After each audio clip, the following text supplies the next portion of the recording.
नमस्ते, मैं हूँ राहुल और आप देख रहे हैं मेरा रुख। 20 फरवरी 1999 को दिल्ली से जब सुनहरे रंग की सदाए सरहद luxury bus Attari Wagah border की ओर चली, तो लगा कि 1947 में अलग हुए दो मुल्क अपना अतीत भूलकर आगे चलने के लिए तैयार हैं। लेकिन ये भावना शायद एक तरफा ही थी और वो भारत की तरफ से थी। पाकिस्तान आर्मी के मन में तो कुछ और ही चल रहा था। नवाज शरीफ को अपनी गलती का एहसास होने में लगभग 25 साल लग गए और इन 25 सालों में यमुना में काफी पानी बह गया। आइए पहले ये 2 मिनट का वीडियो देखते हैं और फिर अभिषेक जी से इस चर्चा को आगे बढ़ाएंगे। अभिषेक जी, आपका बहुत बहुत स्वागत है। आज आपने समय दिया इस टॉपिक पे बात करने के लिए। और पहले हम एक वीडियो देखते हैं और फिर चर्चा को आगे बढ़ाएंगे। वाजपेयी साहब लाहौर तशरीफ लाए, याद है या नहीं याद है? याददाश्त कमजोर है ना आपकी? तो तशरीफ लाए और हमसे आके यहाँ पे मुआहदा किया। ये अलग बात है कि हमने मुआहदे की खिलाफ वर्जी की, उसमें हमारा कसूर है, उसमें हम कसूरवार हैं। ये वो वीडियो जिसमें वाजपेयी साहब वाघा बॉर्डर क्रॉस करते हुए आगे की तरफ जा रहे हैं।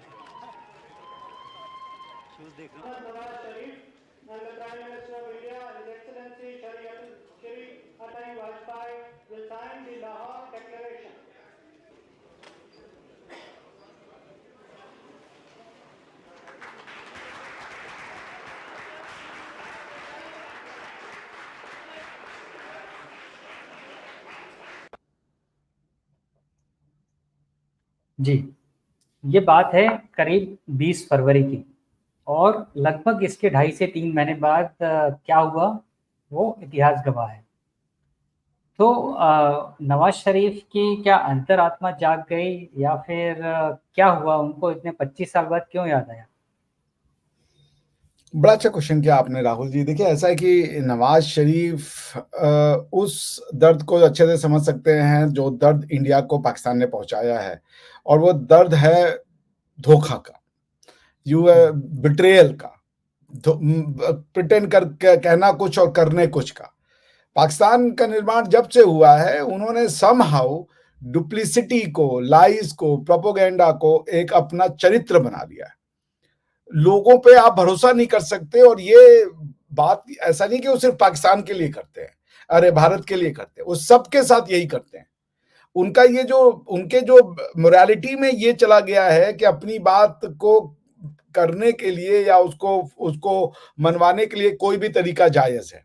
somehow it has percolated down in their morality. उन्होंने इंडिया को धोखा दिया, बार बार धोखा देते रहे। पहला धोखा तभी दे दिया था जब उन्होंने सैनिकों की क्या ट्राइबल्स के आड़ में, इरेगुलर्स की आड़ में अपने सैनिक भेजे। 1947 से ये काम कर रहे हैं, 48 से ये काम कर रहे हैं, मगर रुक नहीं रहे, वही काम दोहराते जा रहे हैं। और यही चीज उन्होंने अमेरिका के साथ किया, यही चीज अफगानिस्तान के साथ किया। मतलब they are not non stop in this behaviour. Taliban के साथ पहले दोस्ती की, उसके बाद जब अमेरिका ने तालिबान पे अटैक किया तो तालिबानियों का ही इन्होंने पैसा कमाया कि ये तालिबानी पकड़ लो, वो तालिबानी पकड़ लो, खुद पकड़ के देने लगे। उनके सर से बाउंटी जो होती थी वो उन्होंने लिया, तो आपने दोस्ती की, खंजर भोग दिया। अमेरिका से भी आप, अच्छा, एक टाइम पे double standard, double role. America से कह रहे थे कि हम आपके साथ हैं, उनको तालिबान बेच रहे थे, और उसके बाद तालिबान से कह रहे थे कि हम तुम्हारे साथ हैं और अमेरिकन को आप ऐसे मारो। मतलब अमेरिकन को भी मरवा रहे थे और तालिबानियों को ये हैंडओवर भी कर रहे थे। तो ये डबल गेम खेलने की एबिलिटी सिर्फ पाकिस्तानियों के पास है। बराबर। और ये कौन भूल सकता है कि पाकिस्तान के एबटाबाद में ही ओसामा बिन लादेन भी मिला, जो कि आर्मी हेडक्वार्टर से मात्र 100-150 मीटर की दूरी पे रह रहा था। वही आर्मी हेडक्वार्टर था, दूरी कहने का बेवकूफी है। ओसामा बिन लादेन का घर ही आर्मी का हेडक्वार्टर था भाई। वही जो कह रहा था वो करते थे, वो कमांड देता था। अलकायदा के सारे, अलकायदा का जो गवर्निंग सेंटर था वो क्वेटा का, वो सॉरी क्वेटा कह रहा हूँ, वो कौन सा उनका एबोटाबाद का जो जगह थी वो उनका बेसिकली हेडक्वार्टर ऑफ अलकायदा था, हेडक्वार्टर ऑफ वो मिलिट्री आर्मी भी था, अनऑफिशियल, डिफैक्टो। मतलब आप ये ऐसी इन्होंने दिमाग बनाया है, ऐसा इन्होंने मानसिकता बनाई है, क्योंकि ये बेसिक कॉन्सेप्ट नहीं समझते हैं रिलीजन का और ये जो अब्राहमिक फेथ का, उस वजह से पूरी 24 करोड़ की जनता को इन्होंने पागल बना के रखा। अब ये कौम की भी बातें करेंगे कि हमें कौम बनना है, हमें कौम बनना है, और कहते हैं इस्लाम में कौम की पॉसिबिलिटी नहीं है। दोनों चला को चाहिए इनको। दो कौमी नजरिया के हिसाब से इस्लाम एक कौम है, मगर इस्लाम में कौम नहीं हो सकती। आप समझ रहे हैं डाइकोटमी? देखिए इस स्टेटमेंट की कि आपने टू नेशन थ्योरी के आधार पे इस्लाम को नेशन मान के इस्लाम के नेशन वाले लोगों के लिए घर मांगा, और उसके बाद आप दुनिया में जब आप कोई पश्तो बोलता है कि मैं तो पश्तो पहले हूं, इस्लामिक बाद में, मुसलमान बाद में, तो कहते तुम नेशनलिज्म कर रहे हो। आप समझ रहे हैं? तो ये इस्लामिक नेशनलिज्म चाहते हैं मगर कल्चरल नेशनलिज्म नहीं चाहते हैं, और ये सिर्फ ये चाहते हैं। मजे की बात है, आप कॉन्स्टिट्यूशन ऑफ अरेबिया पढ़ लीजिए, कॉन्स्टिट्यूशन ऑफ यूएई पढ़ लीजिए, वो सब कहते हैं कि हम अरब हैं फिर इस्लामिक हैं। कोई नहीं कहता हम सिर्फ इस्लामिक हैं। ये सिर्फ पाकिस्तानियों के, बांग्ला मतलब ये जो इंडियन सब कॉन्टिनेंट के मुसलमान हैं, उनके जहन में घुसेड़ दी गई है कि वो अपनी कल्चरल हेरिटेज को भुला देना चाहते हैं। ताहिर मोहम्मद जो मलेशिया का प्रेसिडेंट था, जिसने कश्मीर के ऊपर, दो ही कश्मीर के ऊपर 370 के बाद आवाजें आई थी, तुर्की की और मलेशिया की, तो ताहिर मोहम्मद कौन थे? वो इंडियन था बेसिकली। आप समझ रहे हैं ना? आज देखिए जाकिर नायक को कहां पे मिला हुआ है रेफ्यूज? जाकिर नायक मलेशिया में रहता है। वो उसको कोई और, उस समय ताहिर मोहम्मद ही वहां का वो था। उसको ब्रिटेन ने ब्लैकलिस्ट कर दिया, उसको अरबियों ने जगह नहीं दी, ताहिर मोहम्मद ने उसको जगह दी अपने धरती पर। ये एक इंडियन जो सब कॉन्टिनेंट का मुस्लिम है, वो कंफ्यूज्ड हो गया है नॉलेज का, आइडेंटिटी का नहीं। क्योंकि पाकिस्तान ही सिर्फ आइडेंटिटी क्राइसिस का शिकार नहीं है, यहाँ के भी हमारे भाई बहन आइडेंटिटी क्राइसिस का शिकार हैं कि वो समझ ही नहीं पाते कि इसका इस्लाम एक नेशन है या नहीं है। और अगर इस्लाम अगर नेशन है, बाकी सब नेशन खत्म है, तो उससे पूछना चाहिए कि अरबियों का नेशन कैसे है, यूएई एक अलग कंट्री कैसे है, कतर अलग कंट्री कैसे है, उसके बाद बहरीन अलग कंट्री कैसे है, सऊदी अरेबिया अलग कंट्री कैसे है, सीरिया अलग कंट्री कैसे है, टूनिशिया अलग कंट्री कैसे है। अगर एक नेशन है तो फिर एक नेशन, एक वन नेशन वन, हमारे यहाँ कहते हैं ना वन नेशन वन, क्या क्या स्कीम चल रही है, वन नेशन वन इलेक्शन, ये वो हम नेशन जो है वो सिविलाइजेशन वाले की बात करते हैं। उनके जो बिब्लिकल थॉट प्रोसेस में जो नेशन है उसको हम नेशन नहीं मानते हैं, मतलब अपने हिसाब का नेशन। हम उसको ऐसा नहीं कहते कि वो गलत है या सही है, वो उनकी एप्लीकेशन है, वो जाने, वो उनका नजरिया है ह्यूमन सोसाइटी को डिस्क्राइब करने का, वो जाने। तो बॉटम लाइन ये है कि ये जो पाकिस्तानी बिहेवियर है ना, ये सिर्फ इंडिया को धोखा नहीं दिए हैं, ये सबको, ये खुद को धोखा देते हैं। राहुल जी आप बताइए कौन इनका ऐसा है जिसके साथ इंटरनेशनल रिलेशन में इन्होंने धोखा नहीं दिया? आज अमेरिकन कहते हैं कि Pakistanis are pathological liars and they are obsessed with Indian. ये बहुत अच्छा हुआ जो ये 9/11 हुआ था, वो तो भारत के लिए समझ लीजिए ईश्वर की एक वरदान था। मैं जो उसमें जो हताहत हुए उनके लिए मेरी संवेदनाएं हैं, लेकिन अमेरिका यदि अफगानिस्तान में नहीं आता ओसामा बिन लादेन का पीछा करते हुए, तो अमेरिका पाकिस्तानियों को कभी नहीं समझ पाता। बराबर। जब उन्होंने 20 साल उनके साथ ट्रांजैक्शन किया तो उनको समझ में आया कि ये हैं कौन। सही बात और है। आज उसके असलियत दुनिया में खुल चुकी है। जी बराबर। उसके पहले तो यूएस भारत के सामने पाकिस्तान को ज्यादा तरजीह देता था, और जो भी मैंने आपसे पूछा कि उनकी नवाज शरीफ की क्या रातों रात अंतरात्मा जाग गई 25 साल बाद, कि जो उन्हें ये जहनी तौर पे इल्म हुआ कि हाँ हमने गलत किया, और उन्होंने बड़ी अपने सपोर्टर से पूछा कि आपकी याददाश्त तो ठीक है ना, आपको याद है ना, ऐसा बड़ा उन्होंने खंगाल के पूछा सबसे। तो ये क्या उनकी अंतरात्मा जाग गई, या आर्मी से उनको कोई इंडिकेशन मिला कि अब आपको ये बोलना है? आर्मी अपने पूरे 70 साल के इतिहास के सबसे बैक फुटिंग में है, क्योंकि आर्मी से लोग क्वेश्चन पूछ, कोई भी इंस्टीट्यूशन तभी तक पावर एंजॉय करता है, इंडिया में भी बहुत से इंस्टीट्यूशन है जो पावर एंजॉय करते हैं अनअकाउंटेबल, जब तक लोग क्वेश्चन नहीं पूछते। पाकिस्तान की आर्मी से अब सड़क पे आके लोग क्वेश्चन पूछें कि तुमने कौन सा वार जीता है, बताओ हमें। अब उन्हीं के लोग बोल रहे हैं कि तुम इतनी ये जो गैलेंट्री अवार्ड के मेडल्स पहने हो, साला कौन सा तुमने गैलेंट्री अवार्ड किया हुआ है? अपने ही लोगों को मारते हो, अपने ही द्वारा फैलाए गए रायता को समेटने के लिए। स्वात में किए गए ऑपरेशन के लिए गैलेंट्री अवार्ड ले रहे हो, तो टीटीपी को लेकर के कौन आया था? तालिबान को कौन बनाया था? तो तुम पहले तालिबान बनाओ, फिर उसके बाद उन लोगों से कहो कि तुम अफगानिस्तान में तो इस्लामिक लॉ लाओ, लेकिन हमारे यहां हमको रूल ऑफ लॉ चाहिए, डेमोक्रेसी चाहिए, पार्लियामेंट्री फॉर्म ऑफ इलेक्शन के थ्रू इस्लाम चाहिए। ये मैंने कहा ना, ये कौन, ये जो लोग हैं, इनके लोग कहते हैं identity crisis, they are severe example of knowledge crisis. आप इनका कॉन्स्टिट्यूशन पढ़ के देख लीजिए, कहते हैं Allah is the sovereign, Allah is the sovereign and we have the authority. जरा इनसे पूछे कि अल्लाह ने तुम्हें कब ये अथॉरिटी दे दी, कब बातचीत हो गई अल्लाह से पाकिस्तान के लोगों की? मुझे तो जहां तक पता है अल्लाह ने ये मोहम्मद जी के बाद बात करने से मना कर दिया था। जब मना कर दिया था तो आपको कहां से अथॉरिटी मिल गई? और फिर अल्लाह ने कब बातचीत की? 1945 में, 46 में, 47 में, या जिन्ना से बात कर रहे थे, या बाद में बातचीत किया? तो फिर टूटा कैसे? टूटने के बाद किससे बातचीत किया? क्या अल्लाह ने डिसाइड कर लिया कि बांग्लादेशी पाकिस्तानी नहीं थे? कैसे पता चल गया आपको ये सब चीजें?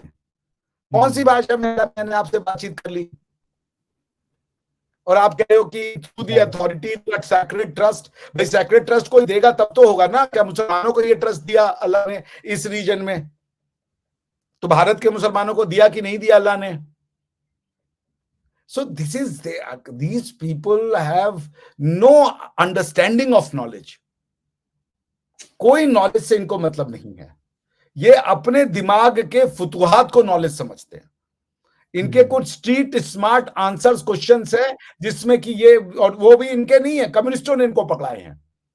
जैसे बुद्धों के ऊपर हिंदुओं ने अत्याचार किया था, बुद्धों की मूर्ति तोड़ी थी और मंदिर तोड़ के हिंदुओं ने अपना, बुद्धों के मठ को तोड़ के हिंदुओं ने अपना मंदिर बनाया था। ये कम्युनिस्ट की थ्योरी को ये सच मानते हो और आपको बात करते हुए मिल जाएंगे। अगर कम्युनिज्म हटा दीजिए इस देश से, जिन्होंने कम्युनिस्टों ने आपको सिखा दिया कि ब्राह्मण, मोपला राइट के बारे में पूछे कहेंगे ब्राह्मण जिम्मेदार थे। औरंगजेब की किताब में लिख रहा है उनका साकी मुस्तगत खान की ब्राह्मणों की वजह से हिंदू और मुसलमान दोनों प्रभावित होकर उनको हिंदू धर्म को फॉलो करने लगते थे, इसीलिए औरंगजेब ने स्कूलों को तोड़वाया और मंदिरों को तोड़वाया। और यहाँ पे 1610 तक तो ब्राह्मण बड़े अच्छे थे।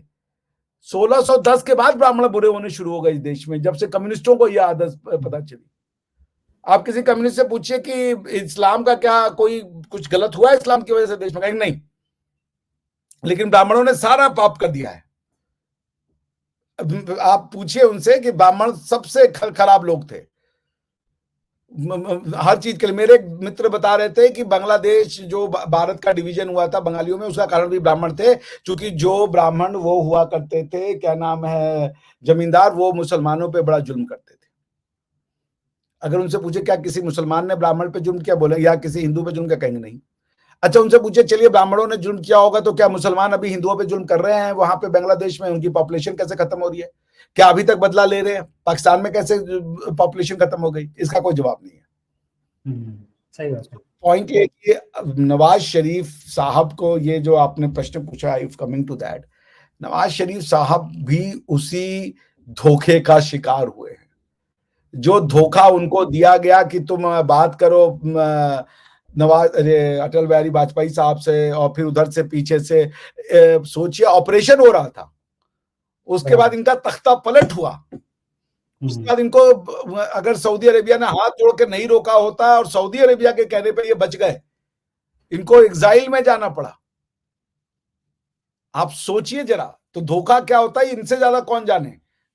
सही बात है। इसलिए आज ये कह रहे कि याद है ना, ये बेसिकली अपने भाई कोई भी पीएमएलएन का कार्यकर्ता वो कैसे भूल जाएगा क्या हुआ था जब मुशर्रफ का हवाई जहाज हवा में चक्कर खा रहा था। सबको याद है। वो तो वीडियो क्लिप भी है कि फोन हो रहा है और कोई कमांडर है, कोर कमांडर, वो एटीसी को डांट रहा है कि फ्लाइट को उतारो, तुम क्या कर रहे हो। उसके बाद रातों रात जो है लोग जाते हैं आर्मी के और कू हो जाता है। बराबर। तो वो कैसे भूलेंगे, इसलिए उनको याद है और वो यही याद आर्मी को दिला रहे थे। और आर्मी आज की डेट में कुछ कर नहीं सकती, उनका पीपुल सपोर्ट बहुत कम हो चुका है। और अगर लोग क्रांति कर गए तो दिक्कत हो जाएगा। इसलिए अभी वो दे वांट टू, ये समझ लीजिए पीएमएल के एन के बहाने आर्मी ने गेम खेला। जो कांग्रेस की स्थापना जब 1885 में हुई थी, तो एलन ओ ह्यूम जो था, एलन ऑक्टेवियो ह्यूम उसका नाम था, उसने क्या किया था, क्योंकि वो स्कॉटिश था, तो 1857 के जो वो हुआ था रिवोल्ट, उसने कहा कि हिंदुस्तानियों को एक ऐसा प्लेटफॉर्म दो जहां वो आके हमें गाली दें, प्रेशर कुकर उसको कहते थे सिचुएशन। उसने कहा कि इनको गाली देने दो, हमारे सरकार को इसकी आजादी दो, तो ये उस गाली की भड़ास निकालने के बाद हमारे अगेंस्ट में नहीं जाएंगे। सेम खेल, सेम आइडियोलॉजी ये आर्मी ने निकाली है कि इन लोगों को लाओ, ये वीक लोग हैं, इनसे कहो कि हमें गालियां देते रहें। उससे क्या होगा कि ज्यादा गालियां पड़ेंगी तो सिंपैथी ही बढ़ेगी हमारे अगेंस्ट में, आर्मी के अगेंस्ट में। तो रिवर्स थ्योरी लगाई है इन्होंने, ये बड़े चालू लोग हैं। ये जो इवेंट था इसमें दो इम्पोर्टेंट बातें थी। पहली बात ये थी कि जो 28 मई का जो दिन है 1998, उस दिन पाकिस्तान ने अपने न्यूक्लियर टेस्ट किए थे, जो कि भारत ने जो न्यूक्लियर टेस्ट किए थे उसके लगभग 2 वीक के बाद। तो ये जो इवेंट था ये उस बात को भी एड्रेस करता हुआ ये इवेंट था। और साथ ही उस इवेंट के अंदर इनको, नवाज शरीफ साहब को, उनकी पीएमएलएन पार्टी का सुप्रीम लीडर भी डिक्लेयर किया गया, ताकि वो उस पार्टी को पूरा लीड कर सके। देखिए, पाकिस्तानी अपने मुसलमान होने की बहुत बड़ी कीमत चुकाता है, बहुत बड़ी कीमत, क्योंकि वो साधारण मुसलमान नहीं बनना चाहता, वो सिर्फ मुसलमान बनना चाहता है, जो किसी भी scientific knowledge point of view से संभव नहीं है। वो रिलीजियसली तो मुसलमान बन सकता है, वो कल्चरली मुसलमान नहीं बन सकता, वो सोशली मुसलमान नहीं बन सकता। उसके सोसाइटी में हमेशा हिंदुइज्म की ही जो है सुगंध वो आती रहेगी। भाषा भी उर्दू ही चुनी, अरबी बना लेते, फारसी बना लेते, लेकिन उर्दू ही बोलना था जिसको तुम हिंदी नहीं कहना चाहते थे। तो क ख ग घ से इतनी नफरत है कि हिंदी को लिखने के लिए अलिफ बे ते से चाहिए था। तो ये जो न्यूक्लियर वेपन है, ये उस मूर्खता की सुरक्षा के लिए है, और इस मूर्खता से वो इतनी ज्यादा नीचे गिर चुके हैं, गरीबी में, समस्याओं का जो जंजाल है वो इतना बढ़ता चला जा रहा है, जो इनके, जिसको अंग्रेजी में एक शब्द है इनकॉरिजिबल, जो है अनमैनेजेबल हो चुका है, उसको अब मैनेज नहीं किया जा सकता, क्योंकि ये फायर फाइट करके समस्याओं की को निपटना चाहते हैं। फाइनेंशियल प्रॉब्लम हो गई, लोन ले लो। न्यूक्लियर वेपन किस लिए है? कि भारत हम पे अटैक करेगा। न्यूक्लियर वेपन किस लिए है? कि भारत 1971 न कर दे। 1971 क्या था? तुमने बेवकूफी की, सारी दुनिया, कोई सेंसिबल आदमी होता हामिदुर कमीशन रिपोर्ट पढ़ लेता, ये कर लेता, वो कर लेता, लेकिन चूंकि तुम सच नहीं मानना चाहते कि बांग्लादेश अच्छा, ये माइंडसेट है कि बांग्लादेश हमारी गलती से हुआ। They are in this whole nation is in such a mental condition that they do not want to see their own mistake. वो ये मानते हैं, कन्विंस हैं, पूरा देश, एक एक बच्चा, नौजवान, साइंटिस्ट, इंजीनियर, रिसर्चर, कि इंडिया ने 1971 करवाया। बराबर। उनकी फिलॉसफी ये थी कि हम अपने लोगों को बंगाली से पंजाबी बना देते, उनका नरसंहार कर देते, उनके औरतों के पेट में हम पंजाबी बच्चे पाल करके एक नई रेस क्रिएट कर देते। तुम कौन होते हो बोलने वाले? ये हमारा डोमेस्टिक मैटर था। बंगाली को तुमने भुट्टो के कहने पे तुमने जो है वो बंगबंधु को, जो मुजिबुर रहमान थे, उनको शासन करने नहीं दिया, ये इंडिया ने करवा दिया। भुट्टो से बड़ा पाकिस्तानी कौन हो सकता है? भुट्टो ने कॉन्स्टिट्यूशन में डलवाया कि ये जो क्या नाम है आपके, वो कौन सा मुसलमान है जो अहमदिया, वो मुसलमान नहीं है। दुनिया के किसी कॉन्स्टिट्यूशन में नहीं है। साला पाकिस्तानियों की ज्यादा चिंता पड़ी हुई है कि कौन मुसलमान है कौन नहीं है। अहमदिया भी हज करने जाते हैं। सो दिस कंट्री, आप सोचिए, 1971 की सच्चाई नहीं माननी, लेकिन उस झूठ के सच को बताने के लिए न्यूक्लियर वेपन खरीद लिया इस देश ने। बराबर। और इसी न्यूक्लियर वेपन से एक, जी sorry I am interrupting you, और इसी न्यूक्लियर वेपन से रिलेटेड मुझे एक बात याद आती है कि जो जुल्फिकार अली भुट्टो थे, उन्होंने ये बिल्कुल प्रोमिनेंटली कहा था कि हम घास की रोटी खा लेंगे पर हम न्यूक्लियर बम जरूर बनाएंगे। और शायद वो कहते हैं ना कि कभी आपके जबान पर सरस्वती जी बैठती हैं, तो शायद हो सकता है उस दिन उनके जबान पर सरस्वती जी बैठ गई हों, और आज अगर पाकिस्तान की हम लोग कंडीशन देखें तो वाकई में वो घास की रोटी खाने को ही मजबूर है।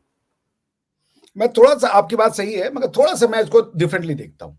जी जी ये तो आप उनको पढ़ लीजिए, जो अब्दुल कलाम जो भारत के पहले शिक्षा मंत्री, उन्होंने कह दिया था कि पाकिस्तान विल, उनके 5 प्रोफेसीज थे पाकिस्तान के बारे में, 5 सही हो गई।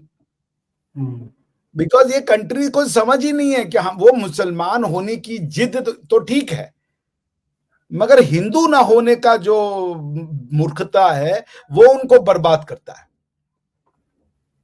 मुसलमान बनो, कोई दिक्कत नहीं, बड़ी अच्छी चीज है। अपना कल्चर क्यों तुम डुबा दोगे? कोंकणी मुसलमान नहीं होता, गुजराती मुसलमान नहीं होता, गुजराती मुसलमान और तमिलियन मुसलमान सेम है, अरबी मुसलमान और पंजाबी मुसलमान सेम है। ये जो मूर्खता है, इस मूर्खता को आज आप, इसकी प्रोटेक्शन के थ्योरी को आप न्यूक्लियर बम कहते हैं। The country is saying कि I will not learn, we will not accept scientific analysis of Pakistan's creation। वो सच है तो सच है, हम उस पर कोई नेगोशिएशन नहीं करेंगे, न्यूक्लियर बम अपनाएंगे। आप तो कह रहे हैं घास की रोटी भी नहीं मिलेगी, क्योंकि घास नहीं उगेगी इनके यहाँ। जो कॉन्क्रीटाइजेशन और जिस तरीके कार्बनाइजेशन हो रहा है, जो टॉक्सिसिटी इनके जमीनों में जा रही है, जिस तरीके का जहर ये बो रहे हैं because of the growing population, घास भी नहीं मिलेगी, किसी भी तरीके की रोटी नहीं मिलेगी। कहां से लाइएगा घास? 40 करोड़ होने वाले हैं 15 साल में। और जो कौम के क्या कहते हैं, राहगुजर हैं, जो कौम को रास्ता दिखाने वाले हैं, वो कह रहे हैं कि हमारी तो तमन्ना है कि मैं 4 बेवा छोड़ के मरूं, 16 बच्चे करूं। ये बच्चों को, ये आप सिखा रहे हो अपनी जनरेशन को। एक बच्ची को, लड़की को ये बताया जाता है कि तुमने अगर 8-10 बच्चे पैदा किए तो तुम कौम की सेवा कर रही हो। देश से किसी को मतलब नहीं, देश की मिट्टी से मतलब नहीं, देश के लिमिटेड संसाधनों से मतलब नहीं, मगर कौम की सेवा होनी चाहिए। क्या हो रही है कौम की सेवा? अरे इनका इंटेलेक्चुअल आदमी कहता है कायद आजम ने हमें ये मुल्क दिया, फिर वो कहता है हम हुजूम है। बने बनाए नेशन को बिगाड़ोगे तुम। पंजाबी एक नेशन था, पख्तून एक नेशन था, सिंधी एक नेशन था, बलोच एक नेशन था। तुमने कहा पाकिस्तानी बन जाओ, तुम्हारे कायद ने कहा जाकर के पश्तूनख्वा में कि तुम पाकिस्तानी बन जाओ, मुसलमान हो आज से पहले और इंडियन बाद में और पश्तो बाद में। तो आप क्या सिखा रहे थे? आप सिखा रहे थे बनी बनाए नेशनों को बर्बाद कर दो और नया नेशन क्रिएट करो इस्लाम के नाम पे, यही होगा। और कह रहे हो हम हुजूम है। तो भाई जब तुम नेशन को बर्बाद करोगे और उसके बाद नया नेशन करोगे कि इस्लाम एक नेशन बनाएगा, तो भैया इजिप्ट और सीरिया एक कंट्री बनने गए थे, यूनाइटेड अरब रिपब्लिक, 5 साल नहीं टिक पाए। तो हुजूम ही बनोगे ना। अगर कौमियत बनना है तो फिर पश्तो बनना पड़ेगा, पठान बनना पड़ेगा, पंजाबी बनना पड़ेगा, सराइकी बनना पड़ेगा, बलोच बनना पड़ेगा, सिंधी बनना पड़ेगा। और अगर कौमियत नहीं चाहिए, पाकिस्तानी मतलब ला इलाहा इल्लल्लाह चाहिए, तो फिर तो हुजूम ही बनोगे, क्योंकि जो अरब हैं वो आपको नहीं मिलाना चाहते। ये तुम्हारी समस्या है कि एक उम्मा है, वरना अरब तुमको वीजा क्यों देते हैं? अरब इनके यूएई के कॉन्स्टिट्यूशन में क्यों लिखा है कि सिर्फ अरब हमको ज्वाइन कर सकते हैं? तुम भी तो मुसलमान के नाम पे बन जाओ यूनाइटेड अरब एमिरेट्स का पार्ट। पाकिस्तान नेशन बनाने का नाम नहीं था, पाकिस्तान हुजूम बनाने का नाम था, और तुम सक्सेसफुल हो गए। वो कायद है तुम्हारे कायद ने कहा ना कि पाकिस्तानी एक कौम है, तो वो कौम हुजूम का कौम है। हुजूम भी तो एक कौम है ना। हुजूम में कौम क्या होता है, नेशन क्या होता है? Group of people. तो crazy group of people is also group of people. पागलों का समूह भी एक ग्रुप ऑफ पीपल है। तो हुजूम भी एक कौम है। पाकिस्तान हुजूमियत का कौम है, कौमियत की खून करके हुजूम बनाने का कौम है ये।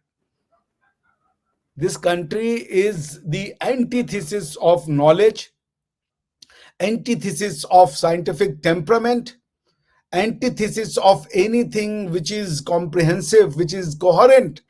अजीब सी एब्सर्ड वैल्यू की उसने पाकिस्तान बना दिया था। क्या नाम था वो जो आया था, बिन कासिम, मोहम्मद बिन कासिम ने पाकिस्तान बना दिया।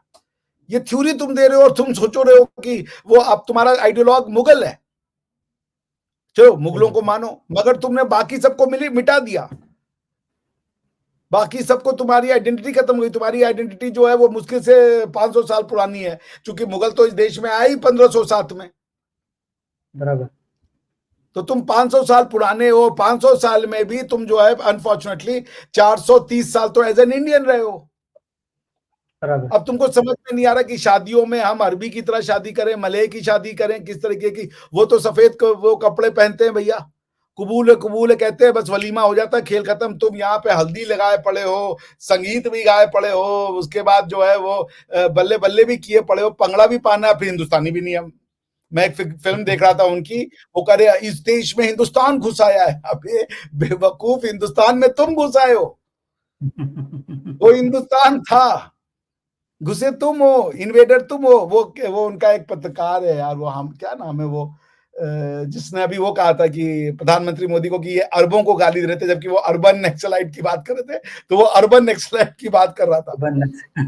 तो वो आदमी कह रहा था कि प्रधानमंत्री कह रहे थे कि वो देखो तुम तो हमारे मंगलसूत्र छीन लोगे। मैं पूछता चलो प्रधानमंत्री झूठ बोल रहे थे, अपनी बीवी को पहनाओ मंगलसूत्र, अपनी बीवी को, मैं प्रधानमंत्री मोदी को झूठा साबित कर दूं। पाकिस्तान की लड़कियों से बोलो, क्योंकि मंगलसूत्र तो पंजाबियों का कॉन्सेप्ट है बेसिकली। अपने यहाँ की लड़कियों को बोलो कि बेटा मंगलसूत्र पहनो, मोदी झूठ बोल रहे हैं। ये दिस कम्युनिटी इज ब्लाइंड। सच बोलो तो ये ऑफेंडेड हो जाते हैं। आप समझ रहे, ये एक ऐसी कौम है, ये एक ऐसा हुजूम है जो आउट ऑफ जूम है। आप समझ रहे हैं ना, दीज पीपल, आप इनके बात कर, ये इनकी एक ही है ideology. I am not an Indian. Indians होने को गाली देते हैं, ये इंडियन कल्चर को गाली देते हैं, बाकी सब कल्चर को ये सर झुका के मानने को तैयार है। चाइनीज कल्चर हो गया, इनको इस्लाम से कोई बहुत बड़ा प्रेम उरेम नहीं है। ये अरबी कल्चर को महान मानते हैं, चाइनीज कल्चर को महान मानते हैं, ग्रीक कल्चर को महान मानते हैं, रोमन कल्चर को महान मानते हैं, बस ये इंडियन कल्चर को नफरत करते हैं। ये इनकी पहचान। तो they have worked hard to become a हुजूम। और मैंने ऐसा कहा कि बनी बनाई कौमों को तोड़ने पे हुजूम बनते हैं, कौमें एक दिन में नहीं बनती। जी सही बात है, बराबर, बिल्कुल सही है। और मेरे ख्याल से आज आपने इतने डिटेलिंग में इसको समझाया, उम्मीद है लोगों को कुछ इसमें समझ में आया होगा। और आपने समय दिया उसके लिए बहुत बहुत धन्यवाद। और फिर किसी टॉपिक पर आपसे ज़रूर मुलाकात होगी और डिटेल में बातचीत होगी। अब तक के लिए आपका बहुत बहुत धन्यवाद। धन्यवाद राहुल जी।